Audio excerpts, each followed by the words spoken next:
Hello girls, मैं doctor बिंदु चतुर्वेदी आज आपको GPM for fashion aspirants channel के माध्यम से बीए पार्ट सेकंड जीपीएम के paper first pattern making and dress designing में भाग 3 जो है फैशन थियरी यानी फैशन के सिद्धांत के बारे में समझाऊंगी। ये बहुत ही रोचक विषय है, ध्यान से समझिएगा, बहुत इम्पॉर्टेंट भी है। जैसा कि आपको मालूम है फैशन एक फ्लो में जाता है। मैंने आपको फैशन साइकिल समझाया था कि फैशन साइकिल किस तरीके से पूरे एक फैशन को बांध के रखती है और शुरुआत से लेकर अंत कैसे होता है। वैसे ही हम फ्लो ऑफ फैशन के बारे में पढ़ेंगे। सिद्धांत इन्हीं पे टिके हुए हैं।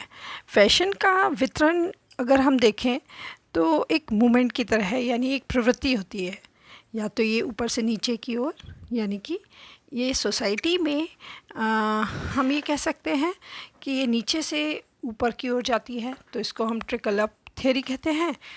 ऊपर से नीचे की ओर आती है तो हम ट्रिकल डाउन कहते हैं। और अगर एक दिशा से दूसरी दिशा की ओर हॉरिजॉन्टल वे में अगर मूव करती है तो हम इसे ट्रिकल अक्रॉस कहते हैं। और इसमें हम 3 भाग में इसको डालते हैं। सबसे ऊपर वाले भाग में हॉट कल्चर, जिसमें कि बहुत कम लोग आते हैं, फिर बीच में डिज़ाइनर वेयर और लास्ट में स्ट्रीट फैशन या मास मार्केट। अब हम आते हैं सबसे पहली theory, trickle up theory. Trickle up, जैसा कि मैंने आपको बताया, ये एक परिकल्पना है कि जिसमें हम सोचें कि फैशन की प्रवृत्ति स्टार्ट होती है कंज्यूमर में, जहाँ एक लोअर इनकम लेवल से ये मूव होते हुए हायर इनकम लेवल की ओर जाती है। जैसे कि एथलेटिक अपैरल स्टाइल 1970s और 80s में ये स्ट्रीट फैशन से मूव होते हुए ऊंचे तबके के लोगों ने भी इसको अडॉप्ट कर लिया। हेयर स्टाइल बीटल्स की या पंक स्टाइल, पहले इसको एक्सेप्ट नहीं किया गया था अपर इनकम ग्रुप ने, फिर बाद में जैसे जैसे फैशन बढ़ता गया और इसको अडॉप्ट करते गए। अब मैं आपको इसको विस्तार से समझा देती हूँ। ट्रिकल अप और bubble pattern is the newest of fashion movement. ये सबसे नया फैशन मूवमेंट थ्योरी कहलाती है। इस थ्योरी में कुछ नया किया जाता है, जो स्ट्रीट पे किया जाता है। आप ये सोच सकते हैं कि गलियों में आप देख सकते हैं इस फैशन को। And so to speak and adopted from lower income groups, the innovation eventually flows to upper income group. Thus the movement is from the bottom up. Example of trickle up fashion of theory of fashion distribution include a very early proponent channel who believed fashion ideas originated from the streets and then were adopted by culture designers.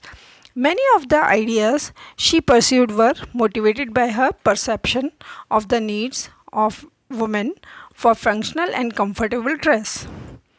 Following World War II, the young discovered army, navy surplus stores and began to wear pea jackets and khaki pants.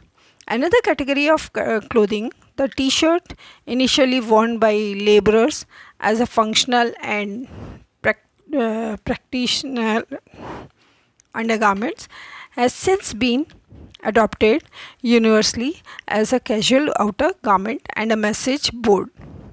Thus, how a fashionable look permeates a given society depends upon its origins, what it looks like, the extent of its influence, and the motivation of those adopting the look.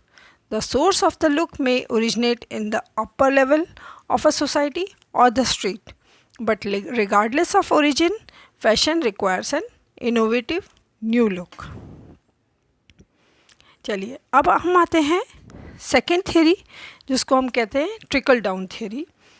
ये भी एक परिकल्पना ही है जिसमें कि fashion हम का movement होता है अपर क्लास से, अपर हायर इनकम ग्रुप से लोअर इनकम ग्रुप की तरफ, या हम बोल सकते हैं हायर सोशियो इकोनॉमिक स्टेटस से लेकर ये जो जनरल पब्लिक है उसकी ओर मूव करता है।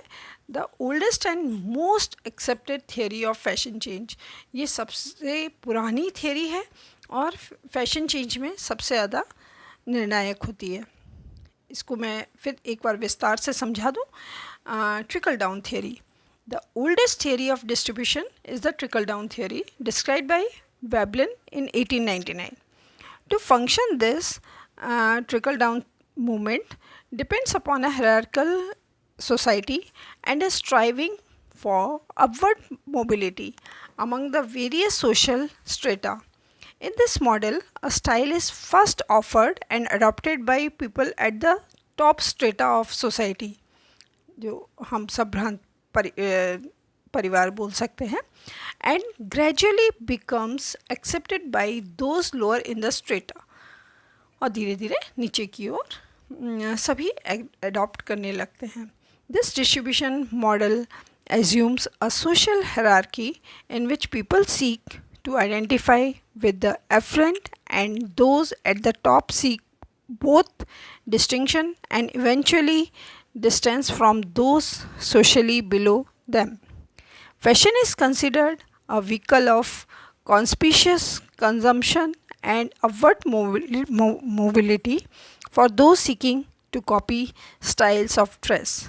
Once the fashion is adopted by those below, the affluent reject the look for another. चलिए, आपको समझ में आ गया होगा दूसरी थियरी। अब हम चलते हैं तीसरी थियरी की ओर, जिसका नाम है ट्रिकल अक्रॉस थियरी। जैसे कि पहले भी आपको बताया था, ये वह परिकल्पना है जिसमें फैशन को एक्सेप्ट किया जाता है एक साथ विभिन्न इकोनॉमिक ग्रुप या क्लासेस एक ही साथ इसको अडॉप्ट करती हैं, बिकॉज़ जो लीडर है इसमें कोई भी नहीं होता, और या ये कह सकते हैं हर एक ग्रुप में कोई ना कोई लीडर होता है और वो इस फैशन को जैसे ही डिस्प्ले करता है और लोगों को पसंद आने लगता है और फैशन को अडॉप्ट कर लेते हैं एक साथ काफ़ी बड़ा ग्रुप, और हर ग्रुप के लोग इसको अडॉप्ट करते हैं। चलिए मैं इसको विस्तार से समझा देती हूँ। Trickle across, proponents of trickle across theory claim that fashion moves horizontally between groups on similar social levels. In the King trickle across model, there is little lag time between adoption from one group to another. Evidence for this theory occurs when designers show a look simultaneously at prices ranging from the high and lower and ready to wear. Robinson 1958 supports the trickle across theory when he states that any social group takes its cue from contiguous groups in the social stratum. King cited reasons for this pattern of distribution, such as rapid mass communication, promotional efforts of manufacturers and retailers, and exposure of a look to all fashion leaders. तो अब हम आते हैं कि fashion leaders होते क्या हैं, और फैशन लीडर्स और फिर उनके फॉलोअर्स, जैसे कि हम बोलते हैं नेता और उनके शागिर्द या उनको मानने वाले। लीडिंग द फैशन लीडर्स वो ट्रेंड सेटर्स होते हैं, या ट्रेंड सेटर या एक इंडिविजुअल होता है जो सबसे पहले उस स्टाइल को पहनता है और जिसके बाद में वो फैशन अडॉप्ट किया जाता है जनरल पब्लिक के द्वारा। ये मे बी हाई प्रोफाइल व्यक्ति भी हो सकता है, और इसीलिए वो मीडिया के अटेंशन में आ जाता है। used to be royalty or very wealthy, but now they are media celebrities. Royalty भी किसी राज्य परिवार से भी हो सकता है, या बहुत धनी हो सकता है, लेकिन अब वो मीडिया का सेलिब्रिटी है. अगर हम फैशन के वितरण की सिद्धांत को समझें तो इसमें एक कॉमन चीज़ क्या है, द आइडेंटिफिकेशन ऑफ लीडर. हम लीडर को कैसे पहचानें और फॉलोअर्स को कैसे पहचानें कि लीडर कौन है, नेता कौन है और कौन उसको पीछे से फॉलो कर रहा है. The fashion leader often transmits a particular look by first adopting it and then communicating it to others.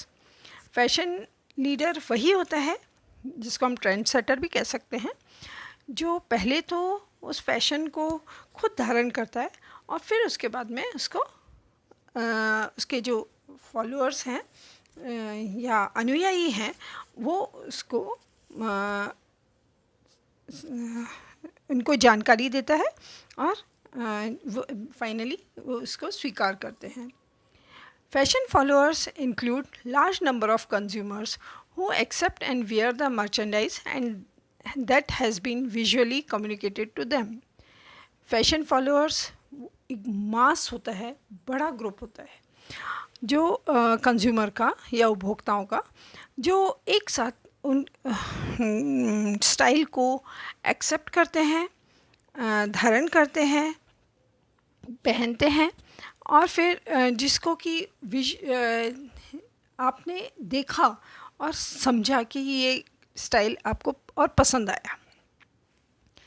Distinction exist between the role of innovator and leader. अब प्रश्न आता है कि इनोवेटर क्या होता है और लीडर क्या होता है. इनोवेटर वो होता है जो किसी चीज़ की नई खोज करता है या कुछ नया बनाता है. लीडर क्या होता है, जिसको कि हम नेता भी कह सकते हैं, या वो जो आप इसको फैशन स्टेटमेंट जो बनाता है या ट्रेंड सेटर भी कह सकते हैं. तो फैशन लीडर का रोल क्या है. लीडर वो ज़रूरी नहीं है कि लीडर वो हो जिसने फैशन को पहली बार पहना हो, क्योंकि वो जो स्टाइल है वो इनोवेटर ने बनाई है, तो वो पहले भी पहनी जा चुकी हो सकती है, परंतु लीडर का काम है उस स्टाइल को इस तरीके से पहनना कि वो लोगों की नज़रों में आए और उसको देख के लोगों को उसको अडॉप्ट करने की इच्छा हो. जब वो उसको अडॉप्ट करते हैं या वो उनको इन्फ्लुएंस या उनके ऊपर स्वीकार करने के लिए बाध्य कर देता है, वो इस प्रकार से पहनता है, क्योंकि वही फैशन पहले भी किसी ना किसी ने ज़रूर पहना हुआ होता है, हो सकता है, परंतु जब लीडर उसको पहनता है और आप उसको देखते हैं और आप उसके अनुयायी बन जाते हैं या आप उसको स्वीकार कर लेते हैं, तब वो लीडर की जिम्मेदारी पूरी होती है. जबकि इनोवेटर उस स्टाइल को क्रिएट करता है, वो एक इंटरनल ग्रुप के अंदर उसके बारे में बताता है, उसके विजुअल्स दिखाता है तथा उस स्टाइल को सबके सामने रखता है, परंतु लीडर उसको स्वीकार करवाता है. Historically, the leader has been influential in some desirable way, and possible leaders include athletes, movie stars, royalty, presidents और fashion models. इतिहास गवाह है इस बात का कि जो लीडर्स हैं, जैसे कि कोई एथलीट भी हो सकता है, मूवी का स्टार भी हो सकता है, रॉयल्टी परिवार यानी कि राज्य परिवार से भी हो सकता है, प्रेसिडेंट हो सकता है या फैशन मॉडल हो सकता है, वो इस काम को बहुत ही अच्छे से करते आ रहे हैं और हम उनको फॉलो भी करते आ रहे हैं. जो आम पब्लिक है, जनरल पब्लिक जिसको कहते हैं, वो उनको फॉलो करती आ रही है. आशा है आपको ये विषय पसंद आया होगा. धन्यवाद.